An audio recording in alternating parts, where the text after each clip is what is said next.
guys, how you doing? My name is Crystal. Welcome to my YouTube channel. Today is Tuesday.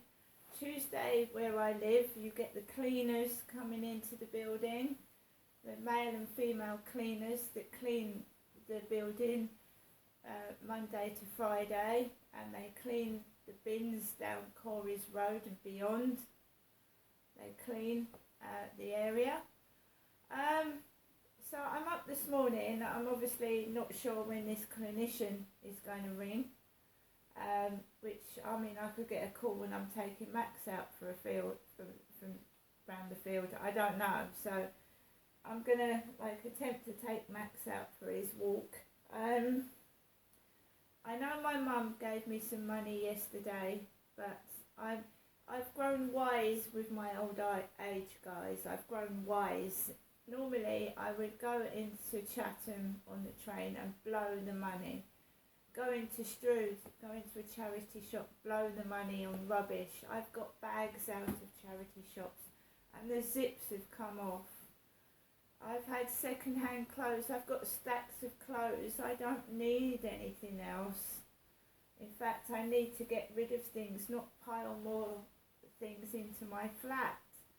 And I guess I am being sensible. And, you know, I live by myself, right? And I know it's a terrible thing to say, but I can have a coffee in my flat by myself. I can listen to music in the flat by myself. If I've got no incentive to go out, if someone's got no incentive because every time they go out something bad happens, then you don't want to go out. If I go to a coffee in Starbucks in Chatham Railway Station, somebody brings a bloody great big dog in there. I don't want to sit with a coffee with dogs coming in and out of there. I want to have a quiet coffee. I mean, when I met Graham at Chatham Railway Station and he took me for a coffee in that Starbucks, nobody brought dogs in there while we were sat down. This put me off, right? Every time I go out, there's some incident. There's some bullying incident. And, you know, you protect yourself. It's like if you hurt yourself, if you accidentally tread on a pin, you don't want that to happen again. So you pick the pin off the floor and you don't want that to happen again, do you? I don't want to go out and get bullied.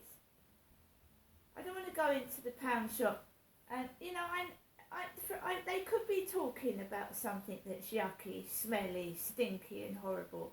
But why is it every time I go in the shop, I had it in the library, something smells in here. I can't do anything outside without some sort of trouble. And I have got videos on YouTube of dogs in Starbucks. It's not in my head either. It's not in my head. I've proved it. I've walked down the street and a car's driven straight across the pavement. I think other people are beginning to see I'm telling the truth as well, and it's not in my head. When you're saying it's better, you're safer indoors than out there, you stay indoors, right? And it's not being lazy. I know I join schemes and I get touched, inappropriately touched. I join training schemes, I get touched. I get sexually abused in training schemes. Right? I don't know what the fuck is going on with this world, but I don't like it right now. I don't like what's happening right now. It seems like it's some Mickey take, some horrible, evil presence has taken over the whole world since the Queen's passed on. I don't like it at all. I sit in my flat, I read books, I listen to music, I watch other people's YouTube videos. I obviously take my dog out for a walk, and there are times when you know, I've had dogs clamber all over Max. No one's apologised, they think it's funny. I've had all sorts of rude, horrible behaviour, which is not just down here. When I was married, I got this bullying, but I had a husband, and when I got trouble, I used to go home and tell my husband what had happened, and he would come out and he would witness this rude, disgusting behaviour that was happening to me. And in some circumstances it happened to him as well, because he was with me, wasn't he? So 2 incidences that happened in Gloucestershire, okay? I think I've told you about the kids that threatened to kick my baby boy's head in if I didn't move from one bus stop to another, and then my husband came out and sorted it out, and I was able to get on a bus and take my child into town. So there was that one. We've had funny neighbours. We had a neighbour that played Roy Chubby Brown music, and we had small babies, two young children, and we lived above this guy called John, and he was blaring out Roy Chubby Brown music, which has got inappropriate language that children shouldn't hear. And my husband went downstairs and said, "Excuse me, can you turn that down? We've got babies trying to sleep." And he turned it off that evening, and then the next day he turned it up even louder. And I went to the doctors and said that it was affecting me and my children's health. And I got a note from the doctor, and then I sent that to the housing, and that's how we moved into a house. This guy it's all to do with sex, isn't it? Roy Chubby Brown is a very explicit comedian that sings songs about vaginas, and children shouldn't hear that.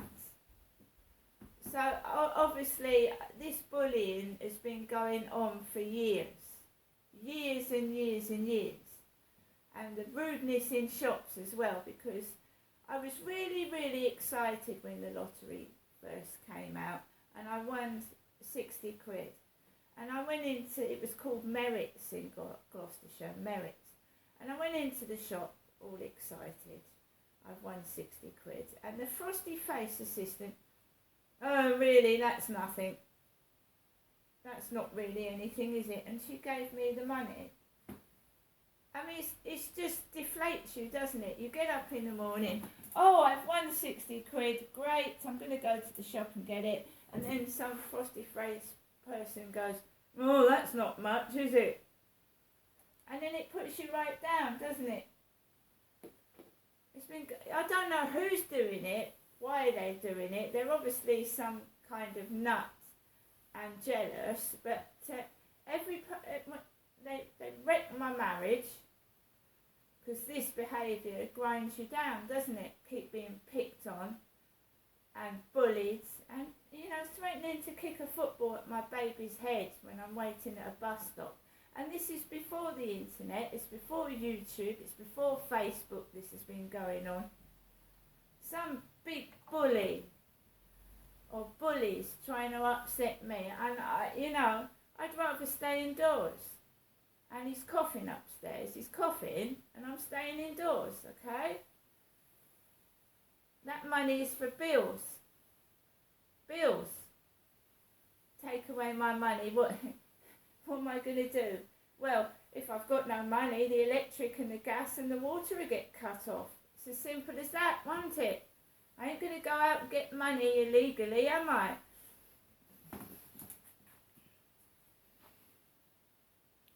I won't budge and I won't give in, right? I just want to see how far these evil, cruel people will go to deprive me of absolutely everything. I've had my house flat taken away from me 4 times. I've been homeless for 2.5 years. I was allegedly raped in 2008. The police didn't do anything. They're jealous of the dog because they don't like me. They're horrible to Max. They don't like Max. So they get dogs to chase Max because they don't like me.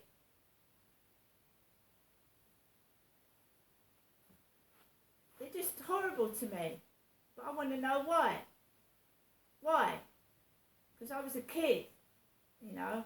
I was abused by my dad, and it's not the child's fault. The child isn't dirty because their father abuses them. It's the perpetrator that should be punished, not the child. So why was I being persecuted when I was under 10 years old? What did I do wrong? Did I ask to come into this world and be abused? No, I fucking did not. And why does it travel with me wherever I go? And it's before internet, because I get all this crap. It's because you're on YouTube. It's because you use Facebook. This was happening before then. It was happening before the internet.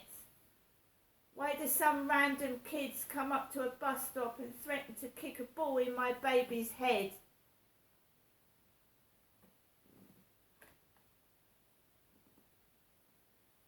Who's doing this? Making every day of my life a misery. Who's doing it? Now I'm going to get on with the rest of my day. I'm going to listen to music, etc. And I'm going to take my dog out. But that dog's done nothing wrong. My kids did nothing wrong. And every time I speak to somebody, they've done nothing wrong. Who the fuck are you that's doing this to me? See you later.